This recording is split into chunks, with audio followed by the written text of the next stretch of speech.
দেখেন, ইসলামী আন্দোলন বাংলাদেশ একটা জনগণ জনগণমুখী সংগঠন এবং জনকল্যাণমুখী সংগঠন। যারা চিন্তা জনগণের চিন্তা করে মূলত এই সংগঠনের আবির্ভাব হয়।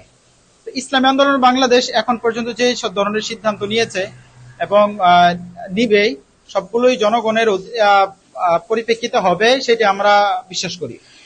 আগামী ত্রয়োদশ জাতীয় সংসদ নির্বাচনে ইসলামী আন্দোলন বাংলাদেশ, আমরা বিশ্বাস করি যে জনগণের যে আস্থার জায়গাটা, বিএনপি, আওয়ামী লীগ, জাতীয় পার্টির বাহিরে যে দলগুলো আছে, সেই দলগুলোর বাহিরে ইসলামী আন্দোলন বাংলাদেশ ব্যাপকভাবে জনপ্রিয়তা অর্জন করেছে অলরেডি। বিগত সময়ে আমাদের অনেকে বলে থাকে যে ভোট বাক্স নাই অথবা আমাদের একজন এমপিও নাই। এইটা আসলে এই পর্যন্ত 53 বছরে এখন পর্যন্ত সুষ্ঠু নির্বাচনই হয়নি। সুতরাং আমরা সহজ কথায় বলতে পারি যে ইসলামী আন্দোলন বাংলাদেশ সংসদে প্রার্থী না থাকা বা থাকা, এটা কোনোভাবেই ফ্যাক্টর না যে জনগণ ভালোবাসে কিনা।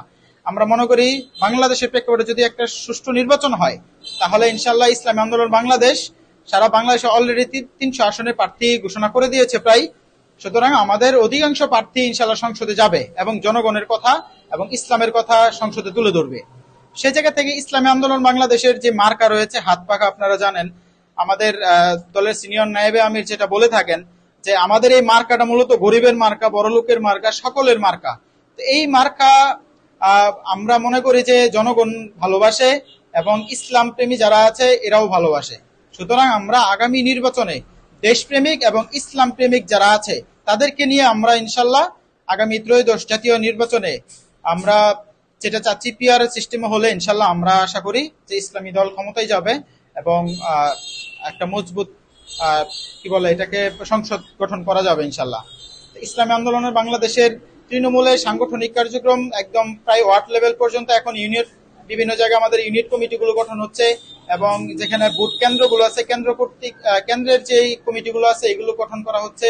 এবং আপনারা জেনে থাকবেন কুড়িগ্রাম, নরসিংদী, বরিশাল সহ আমাদের বেশ কিছু জায়গায় বিএনপি ভালোভাবে আতঙ্কিত এবং অন্যান্য দল যারা আছে তারা অলরেডি নিজেদের ভিতরে আলোচনা শুরু করেছে যে এইখানে ইসলামী আন্দোলনের ঘাঁটি অথবা ইসলামী আন্দোলন ইনশাল্লাহ আগামী নির্বাচনে ওই আসনগুলো সহজেই পেয়ে যাবে। তো আমরা সাংগঠনিকভাবে প্রস্তুত আছি। আমরা তৃণমূলের সংগঠনকে আরো শক্তিশালী করছি।